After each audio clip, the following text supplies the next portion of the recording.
দেখো, মাধ্যমিক পরীক্ষায় ভারতের ভূগোল থেকে টোটাল 42 নম্বর আছে। তোমাদের মাধ্যমিক পরীক্ষায় 90 নম্বরে পরীক্ষা দিতে হয়। তো সেই ক্ষেত্রে দেখবে 42 নম্বর শুধুমাত্র ভারতের ভূগোল থেকেই থাকে। 32 নম্বর থাকে লিখিত প্রশ্ন, অর্থাৎ 1 নম্বরের শর্ট প্রশ্ন, 2 নম্বরের শর্ট প্রশ্ন, 3 নম্বরের প্রশ্ন এবং 5 নম্বরের প্রশ্ন। আর 10টা থাকে কি ম্যাপ পয়েন্টিং, যার মান হচ্ছে 1 নম্বর করে। তাই ভারতের ভূগোলের ওয়েটেজটা মাধ্যমিক পরীক্ষার্থীদের ক্ষেত্রে অনেকটাই বেশি, প্রায় 50%-এর কাছাকাছি প্রশ্ন কিন্তু একমাত্র ভারতের ভূগোল থেকেই থাকে। তো ভারতের ভূগোল পড়তে গিয়ে দেখবে ভারতের প্রাকৃতিক পরিবেশ থাকে এবং ভারতের অর্থনৈতিক পরিবেশ থাকে। সেইখানকার যে টপিকগুলো বা সেখানে যেটা পড়তে হয় সেটা থেকে তো প্রশ্ন আসবেই, বাট সেখান থেকেই তোমাদের কিন্তু আবার ম্যাপ পয়েন্টিংয়ের প্রশ্নগুলোও আসে। ওকে, তো আমি এই ভিডিওর মাধ্যমে তোমাদের ভারতের ভূগোলের যে ম্যাপ পয়েন্টিং হয় প্রথম একটা ম্যাপ নিয়ে আজকে আলোচনা করছি। এখানে আমি ম্যাপ পয়েন্টিং শিখাচ্ছি না, শুধুমাত্র ম্যাপটাকে ভালো করে স্টাডি করে দিচ্ছি। তোমরা ভিডিওটি প্রথম থেকে শেষ পর্যন্ত দেখো। এই ভিডিওটি শুধুমাত্র মাধ্যমিক পরীক্ষার্থীদের জন্য সেটা কিন্তু না, অন্যান্য কম্পিটিটিভ পরীক্ষার ক্ষেত্রেও ভারতের ভূগোল থেকে প্রশ্ন আসে। সেক্ষেত্রে তোমার যদি ম্যাপের বেসটা কনসেপ্টটা ক্লিয়ার থাকে বা ম্যাপের যেটা বেসিক কনসেপ্ট সেটা যদি তোমাদের ক্লিয়ার থাকে তাহলে কিন্তু অনেক প্রশ্ন সলভ হয়ে যাবে। আর এই ম্যাপ পয়েন্টিংটা বা ম্যাপগুলোকে আমি এমনভাবে স্টাডি করব অনেক প্রশ্ন কমপ্লিট হয়ে যাবে, যেগুলো তোমাদের শর্ট প্রশ্ন পরীক্ষাতে আসবে। ওকে, তো তোমরা যারা মাধ্যমিকে জিওগ্রাফিতে 100-এ 100 টার্গেট করেছো, এই ভিডিওটি কিন্তু অবশ্যই তাদের জন্য। তোমাদেরকে বলবো প্রথম থেকে শেষ পর্যন্ত অবশ্যই ভিডিওটি সঙ্গে থাকবে। দেখো, প্রথমে আমরা দেখবো এটা হচ্ছে আমাদের ভারতের ম্যাপ। ভারতের যে ম্যাপ আছে, ভারতের ম্যাপের ক্ষেত্রে দেখবে যে ভারতের দক্ষিণ দিকে কি আছে, দক্ষিণ দিকে আছে ভারত মহাসাগর, তাই না? ভারত মহাসাগরে দেখো দুটো পার্ট, একটা আছে বঙ্গোপসাগর আর একটা আছে আরব সাগর, আর ঠিক দক্ষিণে আছে কি ভারত মহাসাগর। আর ভারতের দেখো তিন দিকেই কিন্তু দেখো সমুদ্র দিয়ে ঘেরা, এইদিকে, এইদিকে আর এইদিকে। তাই ভারত কিন্তু একটা কি উপদ্বীপ, ভারতকে বলা হয় ভারতীয় উপদ্বীপ, মনে থাকবে। আর ভারতের ঠিক মাঝখান দিয়ে দেখো একটা রেখা গেছে, এই রেখাটার নাম হচ্ছে কর্কটক্রান্তি রেখা। সেটার মান কত না, এই কর্কটক্রান্তি রেখার মান হচ্ছে 23.5 ডিগ্রি উত্তর, তাই না? এই কর্কটক্রান্তি রেখা দেখো ভারতকে সমান দুই ভাগে ভাগ করেছে। আর এই কর্কটক্রান্তি রেখার ঠিক দক্ষিণের যে পার্টটা, এটাকে বলা হয় উপদ্বীপীয় ভারত, ঠিক আছে? এই উপদ্বীপীয় ভারতটা দেখো অনেকটা উল্টানো ত্রিভুজের মতো, এরকম আছে না, দেখো উল্টানো ত্রিভুজের মতো আছে, ঠিক আছে? তাহলে উপদ্বীপীয় ভারতবর্ষটা কি অনেকটা উল্টানো ত্রিভুজের মতো এর অবস্থান, ঠিক আছে? আচ্ছা, এরপর দেখো ভারতের মোট প্রতিবেশী দেশের নামগুলো জানো এবং সেটার লোকেশনটাও জানতে হবে। মনে রাখবে ভারতের মোট প্রতিবেশী দেশের সংখ্যা হচ্ছে 9টি, কিন্তু যদি প্রশ্ন আসে যে ভারতের প্রতিবেশী দেশের সংখ্যা কত যার সাথে ভারতের সীমানা আছে, তো সেরকম উত্তর হবে কিন্তু 7টা। ওকে, সীমানা নেই মানে স্থল বাউন্ডারি নেই এরকম দেশ আছে দুটো, একটা হচ্ছে শ্রীলঙ্কা আর এদিকে আছে মালদ্বীপ, ঠিক আছে? তাহলে মালদ্বীপ আর শ্রীলঙ্কার সাথে ভারতের কিন্তু সরাসরি সীমানা নেই, মানে স্থল সীমানা নেই, কিন্তু জল সীমানা আছে। আর স্থলভাগের সাথে টাচ আছে এরকম দেশ কতগুলো আছে, এরকম দেশ আছে কিন্তু 7টা।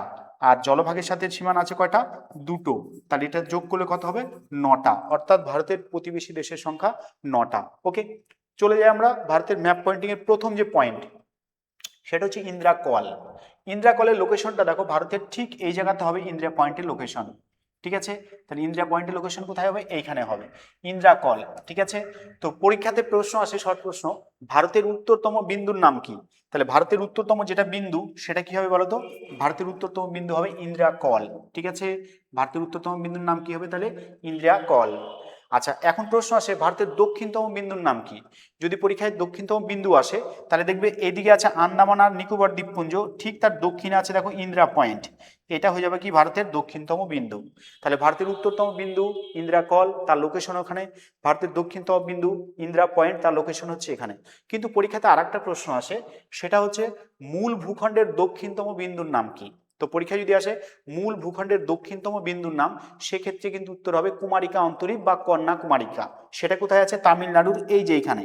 এই লোকেশনটা কি হবে বলতো, এই লোকেশনটা হবে ভারতের স্থলসীমানার দক্ষিণতম বিন্দু, ঠিক আছে? কি হবে, ভারতের স্থলসীমানার দক্ষিণতম বিন্দু, সেটার নাম কি, কন্যাকুমারিকা অন্তরীপ। ওকে, বা কুমারিকা অন্তরীপ। তাহলে 3টা ম্যাপ আমাদের পয়েন্ট হয়ে গেল। 4 নম্বরে দেখো গুহারমতি। গুহারমতি আছে গুজরাটে, এই যে লোকেশন গুজরাটের একদম পূর্ব দিকটা, পশ্চিম দিকটা, ঠিক আছে? পরীক্ষায় প্রশ্ন আসে ভারতের পশ্চিম প্রান্তের নাম কি, পশ্চিম প্রান্তের বিন্দুর নাম কি? তাহলে সেটার সঠিক উত্তর হবে গুহারমতি, সেটা কোথায় আছে, গুজরাটে। তাহলে ভারতের পশ্চিমতম বিন্দুর নাম কি, গুহারমতি। ওকে, চলে যায় পূর্বতম বিন্দু। পূর্বতম বিন্দু হচ্ছে এটা, কি নাম, কিবিথু। ভারতের পূর্বতম বিন্দুর নাম কি তাহলে, কিভিতু। এটা কিন্তু শর্ট প্রশ্ন পরীক্ষাতে আসে যে ভারতের পূর্বতম বিন্দুর নাম কি, কিভিতু। আর সেটা কোন রাজ্যে আছে? অরুণাচল প্রদেশ। পশ্চিমতম বিন্দু কোথায় আছে? গুজরাটে। ঠিক আছে, দক্ষিণতম বিন্দু কোথায় আছে? মূল ভূখণ্ডের কথা বললে তামিলনাড়ু হবে।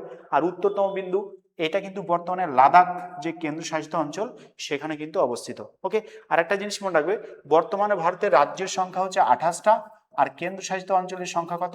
8টা। তাহলে বর্তমানে ভারতের রাজ্যের সংখ্যা কত? 28, কেন্দ্রশাসিত অঞ্চল কত আছে? 8টা আছে। ঠিক আছে, 28 প্লাস 8 এইভাবে মনে রাখবে। আর একটা জিনিস, আর একটা শর্ট প্রশ্ন তোমাদের পরীক্ষাতে আসে, সেটা যে ভারতের উত্তর দক্ষিণের বিস্তার কত। দেখো, ভারতের উত্তর আর দক্ষিণের মধ্যে যেটা বিস্তার সেটা হচ্ছে 3214 কিলোমিটার। ঠিক আছে, তাহলে ভারতের উত্তর দক্ষিণ যে করিডর বা উত্তর দক্ষিণের যে টোটাল দৈর্ঘ্য লেন্থ সেটা কত হবে? 3214 কিলোমিটার হবে সেটার দৈর্ঘ্য। আর পূর্ব পশ্চিমে বিস্তার কত? 2933 কিলোমিটার। এই দুটো ডেটাও কিন্তু তোমাদের পরীক্ষাতে প্রশ্ন আসে। বিভিন্ন কম্পিটিটিভ চাকরির পরীক্ষা থেকে কিন্তু এই যে ম্যাপটা আমি আলোচনা করে দিচ্ছি, এই ম্যাপ থেকে কিন্তু তোমরা 1 নম্বর পেয়ে যাবে, প্রথম থেকেই আসে। ঠিক আছে, তাহলে ভারতের পূর্ব পশ্চিমে বিস্তার, উত্তর দক্ষিণে বিস্তার কত, সেগুলো কিন্তু তোমাদের পরীক্ষাতে প্রশ্ন আসে, এগুলো জানতে হবে। এরপর চলো কচ্ছের রণ। কচ্ছের রণ কোথায় আছে? দেখো এই যে এই জায়গাটাতে কি আছে? কচ্ছের রণ। এটা হবে ভারতের কচ্ছের রণ। ঠিক আছে, গুজরাট এটা অবস্থিত। এরপর চলো খাম্বাত উপসাগর। দেখো এই যে ভারতের ম্যাপের যে খাঁজ কাটা, এই যে এরকম যে খাঁজ কাটা জায়গাটা, এই খাঁজ কাটাটাকে আমরা কি বলবো? ভারতের কিন্তু খাম্বাত উপসাগর বলবো, বা এটাকে বলা হয় ক্যাম্বে উপসাগর। ওকে, এই দিক থেকে দুটো নদী কিন্তু এখানে এসে মিলিত হয়েছে, একটা হচ্ছে নর্মদা আর একটা হচ্ছে তাপ্তি। পরীক্ষায় প্রশ্ন আসে নর্মদা এবং তাপ্তি ভারতের কোথায় গিয়ে পতিত হয়েছে? এর অনেকে উত্তর ভুল করে দেয় যে আরব সাগর, কিন্তু আরব সাগর না, সেটার উত্তর কি হবে? খাম্বাত উপসাগর হবে বা ক্যাম্বে উপসাগর হবে এর সঠিক উত্তর। ওকে, আচ্ছা এরপর চলো, বলছে মান্নান উপসাগর আর পক প্রণালী। দেখো এই যে শ্রীলঙ্কা আর ভারত, এই সাইডের এই যে যে জায়গাটুকু, এই জায়গাটুকু বলা হয় পক প্রণালী। আর এইখানে যে বিশাল জলভাগ আছে, এই জলভাগটাকে কি বলা হয়? মান্নার উপসাগর। মনে থাকবে, তাহলে এটাকে কি বলবো আমরা? মান্নার উপসাগর বলবো। আর এই পার্টটাকে কি বলবো আমরা? পক প্রণালী বলবো। ঠিক আছে, তাহলে এই যে যে ম্যাপটা গেল, এই ম্যাপের মধ্যে আমি ভারত সম্পর্কে আলোচনা করলাম, বাট ভারতের কি আলোচনা করলাম? জেনারেল ইন্ট্রোডাকশন অফ ইন্ডিয়া, অর্থাৎ ভারতের অবস্থান, ভারতের রাজ্য। ঠিক আছে, ভারতের, তারপর তোমার হচ্ছে দেখো বলেছে প্রতিবেশী রাজ্য, রাষ্ট্র, সাগর মহাসাগর, আর হচ্ছে ভৌগোলিক অবস্থান, আর হচ্ছে বিস্তার। তাহলে এই কয়টা জিনিস কিন্তু আমি এখানে আলোচনা করে দিলাম। তোমরা অবশ্যই ভিডিওটি প্রথম থেকে শেষ পর্যন্ত যারা দেখলে তাদেরকে অসংখ্য ধন্যবাদ। এই ভিডিওটি শুধুমাত্র মাধ্যমিক পরীক্ষার্থীদের জন্য ছিল এরকমটা নয়, বিভিন্ন কম্পিটিটিভ পরীক্ষার ক্ষেত্রে এখান থেকে কিন্তু প্রশ্ন আসে। যাদের ম্যাপ বেস ক্লিয়ার নেই তাদেরকে বলবো প্রথম থেকে শেষ পর্যন্ত ভিডিওটি পারলে আরেকবার দেখে নাও। অবশ্যই ভিডিওটি ভালো লাগলে একটা লাইক করবে আর কমেন্ট করবে। ধন্যবাদ সবাইকে।